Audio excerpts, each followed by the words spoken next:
Good afternoon, I'm Michael Crouch. I'm a manufacturer and I come from Australia. I expect to have a greater understanding of the thinking in China and Asia Pacific. My name is Julian and I'm from Dialogue in the Dark, a global network of social enterprise. I originally come from the mainland of China and I'm now working in Hong Kong.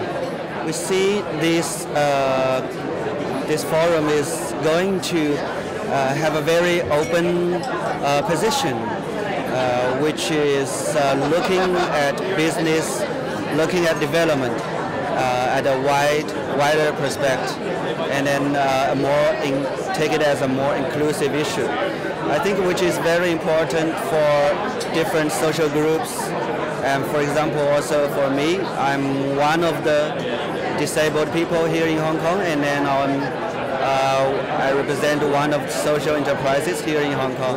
I just wanted the thinking that lay here today, because the world has changed and it's important to keep abreast of the thinking that is being expressed here. So I'm very grateful to the dialogue for taking place. I'm David Murray, I'm from Sydney and I've been involved with the International Forum of Sovereign Wealth Funds. I'm here because I've also been one of those people who's worked closely with Victor Fung. I have a great admiration for what he's trying to do and I wanted to support it.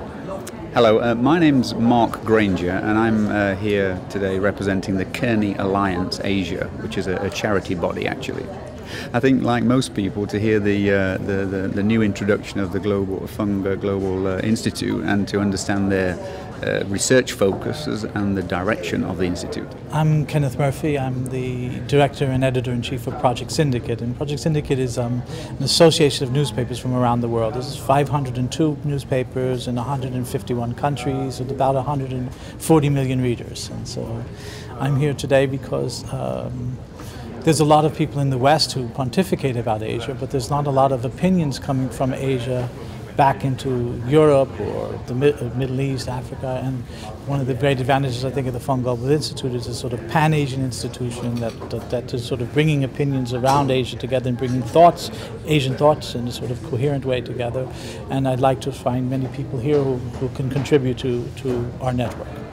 Well, I'd like to get some more insights into what we're going to do about the state of the world today, what new and different things can be done, and I think that's needed, and Asia's involvement in that is terribly important. Well, I think with it being specifically Asian, we hear so many think tanks being overseas and particularly American or European. I think this is a fairly unique opportunity to hear about a think tank here in Asia, from Asia, by Asian people. Well, there's a number of people, the speakers have been very interesting, so I hope that I can convince them to write for my network of papers, and so I think it's my understanding of some of the important issues in Asia, particularly global supply chains, has already been deepened, so I think that's very good. Well, I really enjoyed listening to Michael Spence. I think he's a brilliant fellow, and I like the way he works on social inclusion, intergenerational equity, and involving everybody in good solutions, not just a sort of a political approach. Well, I think, of course, one of the big ones was Paul Volcker there, because he's a pretty renowned gentleman in himself. But I actually was quite looking forward to listen to Tung Chee-hwa, having lived here in Hong Kong for 25 years. I know of the gentleman quite a bit, so I was really looking forward to hear him speak. Well, I mean, I came here because a number of personal friends are here and speaking. Michael Spence, who's the chairman of your academic board, who's a regular writer for Project Syndicate, but he's also an old friend, and so I wanted to hear his speech, and I also wanted to see the kind of intellectual environment that he was helping to create here, and it's a very positive thing to see.